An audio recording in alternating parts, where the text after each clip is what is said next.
Rata-rata ATM itu adanya di daerah Bekasi dan Jakarta yang sudah ditentukan oleh si pengendalinya ini yang sekarang menjadi DPO. Ambil di sana, tarik, transfer. Jatahnya mereka per satu orang warga negara asing ini adalah rata-rata 20% ya. 10-20%. Pengakuan awalnya sekarang ini dia sudah mengambil sekitar hampir lebih dari 3 miliar selama kurun waktu sekitar setengah tahun lebih ya, 1 tahun.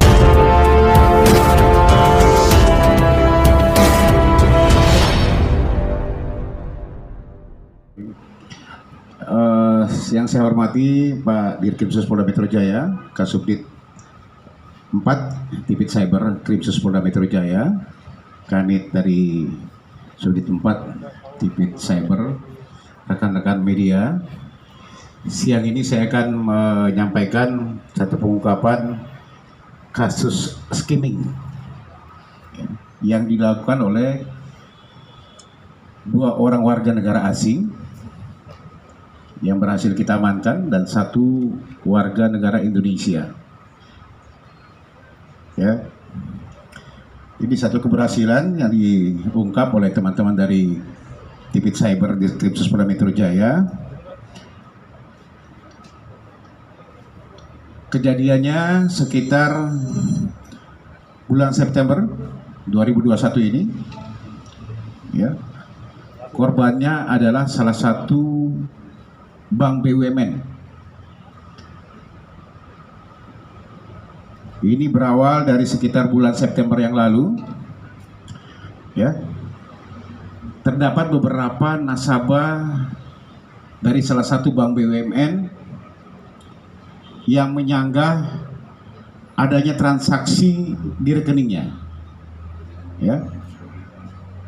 Jadi dia menyanggah bahwa dia pernah melakukan transaksi di rekeningnya. Yang kemudian setelah dilakukan pengecekan melalui CCTV pada mesin ATM, diketahui bahwa yang melakukan transaksi tersebut adalah bukan si pemilik sendiri.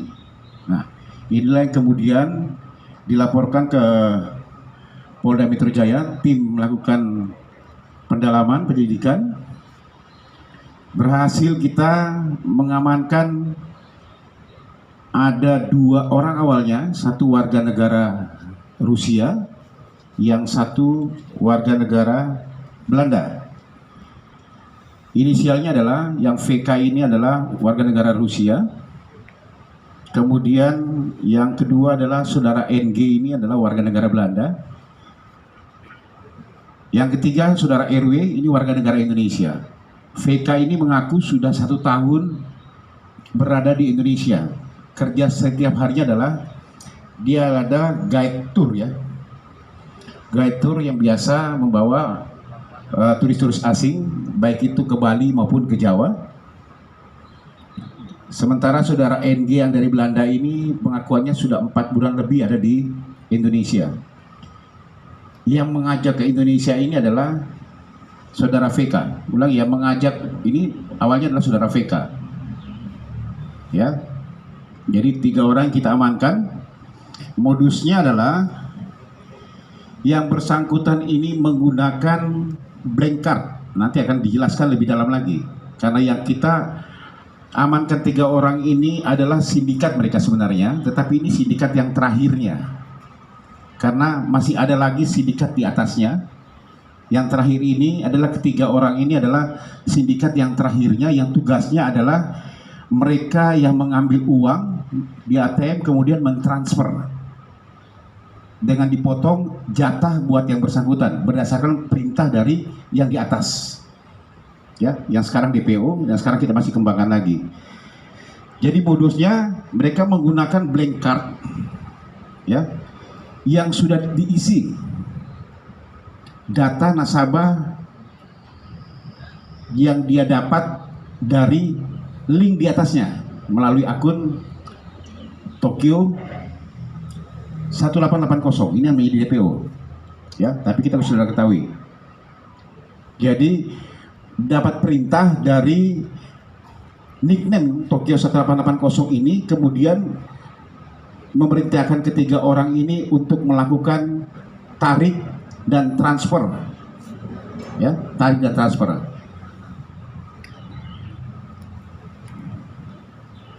Jadi saya jelaskan lagi bahwa kerjaan ini awalnya adalah ada sindikat di atasnya yang memang mencuri data nasabah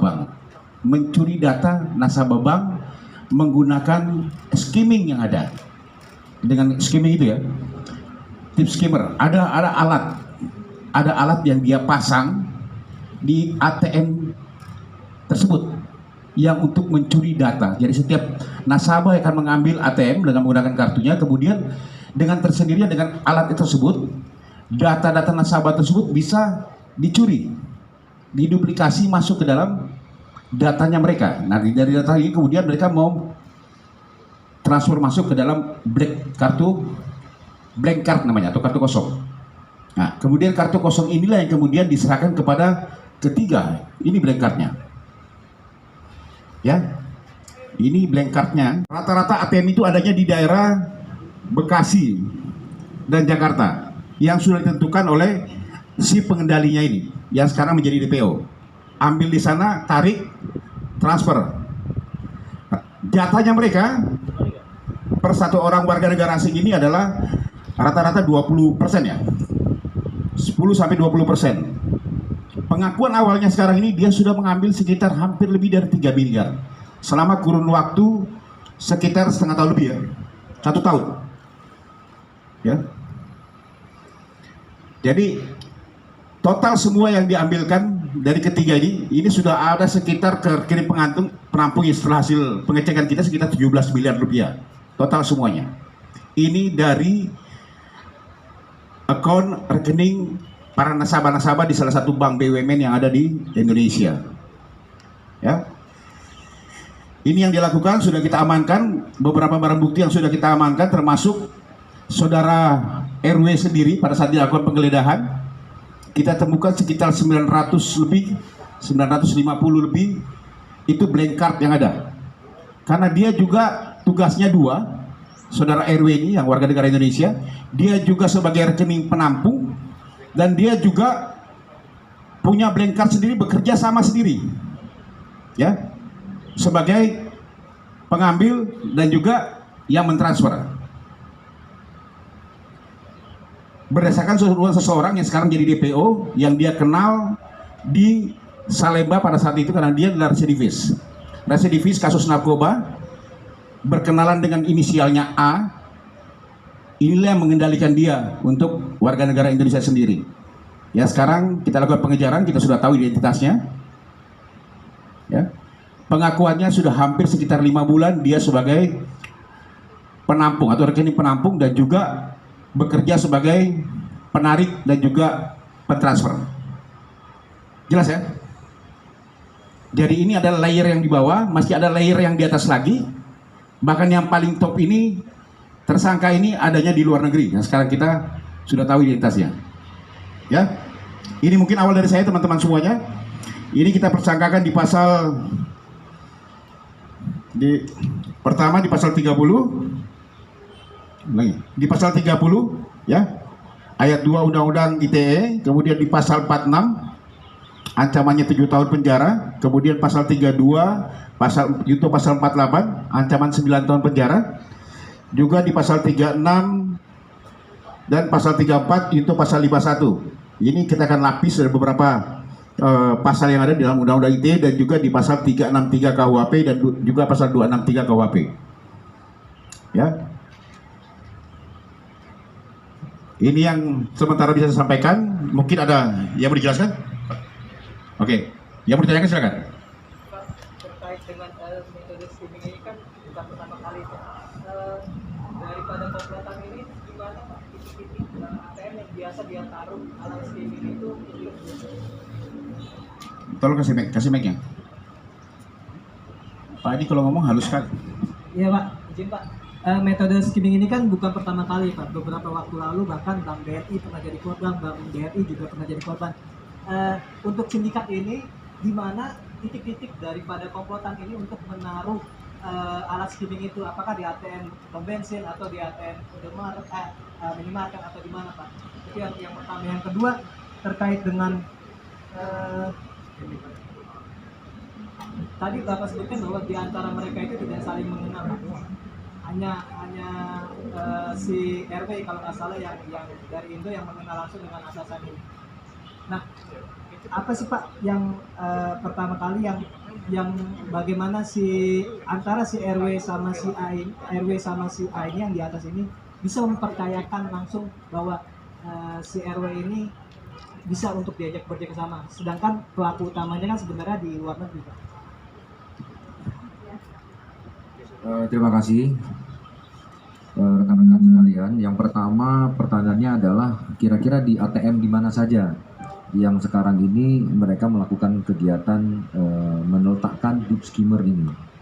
Nah sekarang ini memang semakin lama semakin bagus mereka punya alat ini. Kalau dulu itu mungkin kelihatan kameranya itu di mulutnya mulutnya ATM itu. Tapi yang sekarang ini namanya makanya dibilang deep skimmer karena udah di dalam. Jadi kita kalau orang awam kalau tidak teliti itu bisa-bisa tidak ketahuan kalau mereka sudah menempatkan alat deep skimmer itu di dalam mulutnya ATM tersebut itu. Nah mungkin berkaitan dengan ini saya menghimbau untuk warga masyarakat yang pertama adalah kalau bisa kita lihat itu pasti mereka mengganti tutnya ya. Keyboardnya itu kalau kita jeli itu kelihatan berbeda dengan keyboard aslinya si mesin ATM tersebut, tapi menyerupai. Nah mungkin kan itu melihat kelengahan kita ketika kita cepat-cepat menggunakan ATM, akhirnya tidak melihat itu, akhirnya itu bisa menjadi disedot data kita tersebut. Nah yang paling penting adalah